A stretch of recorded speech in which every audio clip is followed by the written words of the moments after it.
If you could, would you bring back the glory days of Usenet? Why or why not? This is from Giant Green Goat over on Twitter, and I like this question very much. So, for background, if any of you have never used Usenet before, man, are you missing out. I mean, it is basically a online version of FidoNet, which if you've never used Usenet, you don't know what the heck FidoNet is.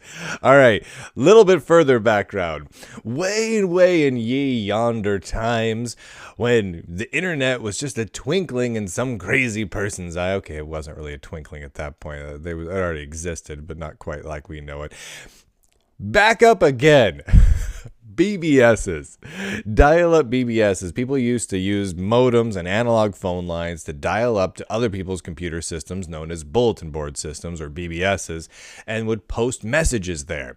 And those messages would be like things you'd put in a forum, like, I sure do like Star Wars. No, I don't. Do you like Star Wars? And then people just yell at each other. And then what would happen is you'd have a conversation with any other people that dialed into that one particular BBS.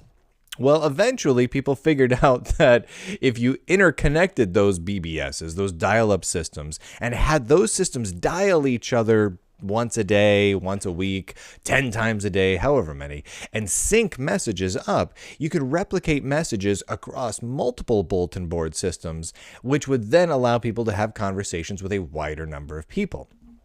The most popular of those being FidoNet, which was just absolutely fantastic. Actually still exists today. It's just, it doesn't really get the coverage that people, got way back when. Now, Usenet works on kind of the same principle. You connect to a Usenet server and post or read messages. Typically, you're just typing, threads like forum threads or mailing list threads, except on Usenet. And when you post that message, it's then replicated across multiple other Usenet servers. And so different people connecting to different Usenet servers will be able to post and receive your messages. And depending on how quickly they sync up with each other, those conversations can either happen almost in real time, or they can be separated by vast spanses of time. Nowadays, Usenet mostly exists, it seems like, as a way for people to spread files around, often in illicit means, but you can log on to Usenet and download the latest versions of Ubuntu and ISOs of Debian and things like that, which is really handy. You get a nice fast speed, and it's a great way to go. There are still plenty of Usenet message bases that are still going where people can have interesting conversations with each other, but it is not like it was in the golden days, especially those late 80s leading into those early 90s, especially, man, like 1990 through like 1990, early 93 were just glorious. Now, I was a youngin' in those days. I want to say in middle school, and it was exciting to be able to hop onto a Usenet server and log into some of the more technical servers like the Unix servers, and there was Macintosh forums and things like that.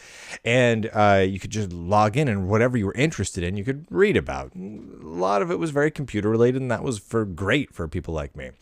And then right around 1993, specifically September of 1993, America Online added the ability for America Online users to get access to Usenet newsgroups, which had this flood of people coming in that had no idea how to use Usenet, and it just basically destroyed Usenet. It was brutal. It became known as the Endless September, or Eternal September, or the September that would never end, which was a really common thing, actually, back in those days. September was generally known as kind of the month to almost avoid Usenet prior to that, because that's when all the new, like, freshmen in college would start going to university and would get an account on their Usenet server at their college, and they'd go on to Usenet and they'd be like, I don't know what this for, and they just post things, and they'd reply to things, and in ways that wouldn't be adhering to the accepted netiquette of the day, and it would just be a pain in the rear for everyone to utilize Usenet until those people figured out how to do it. But with the America Online users coming in September of 93, there was just a seeming never-ending flood of new people who were like, what Usenet? I has Usenet, here email. And they just, blah, and it got awful. And so a lot of people just stopped using Usenet.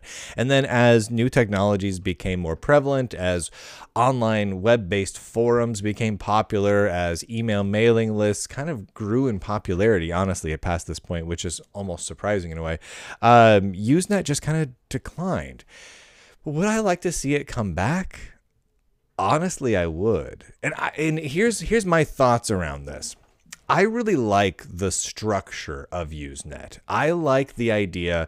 It's very similar in a lot of ways to what we are doing with some of the federated distributed social networking nowadays. If you've ever used Mastodon or StatusNet or any of those sorts of distributed systems or diaspora social media networks that have their own server, but then sync content or provide content to other existing servers.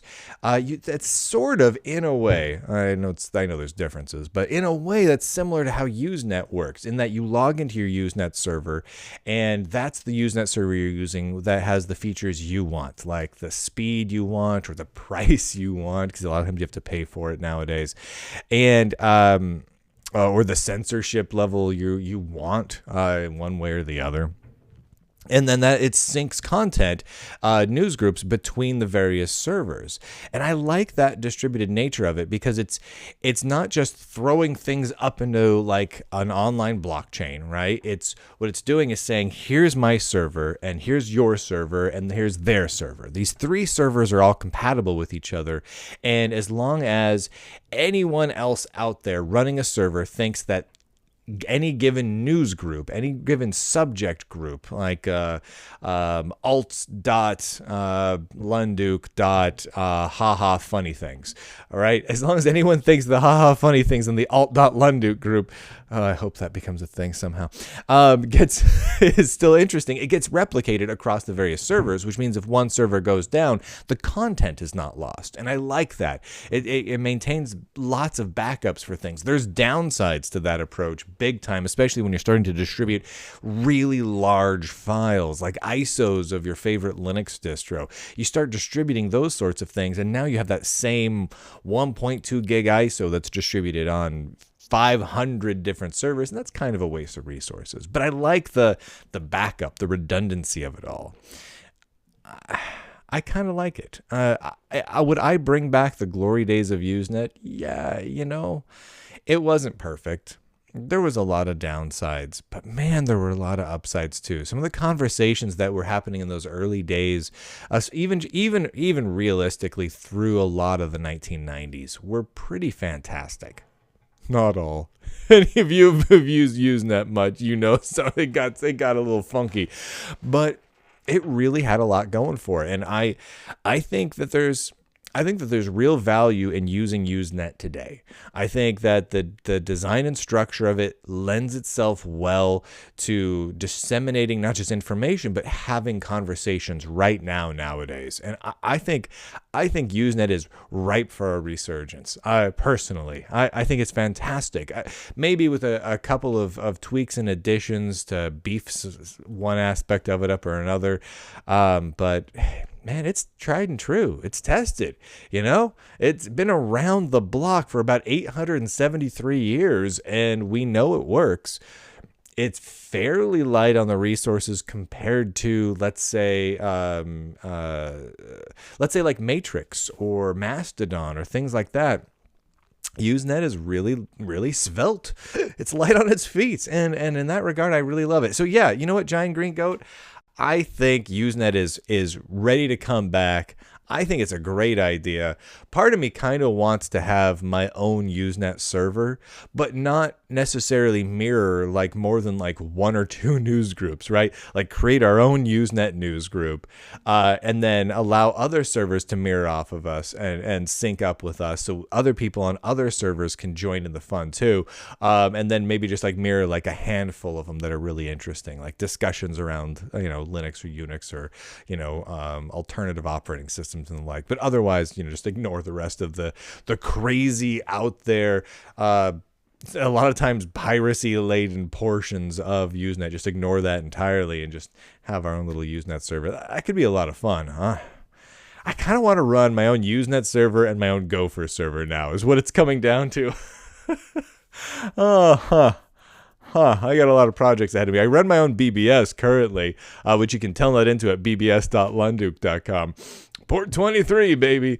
Make sure you're using a good telnet client for it, though. If you just use the standard stock telnet application that comes with most Unix distributions or Linux distributions or Windows or whatnot, it doesn't render the ANSI artwork quite right. So you want to get something like SyncTerm or Netrunner or something like that to be able to log into it. It just works a lot better. Anyway, so yes, Usenet, come back because Usenet is rad. Brought to you in part by Purism, who make amazing laptops, and a phone who's coming soon, that are all running a free software foundation approved Linux distribution and have hardware kill switches for things like the webcam or wireless technologies in it.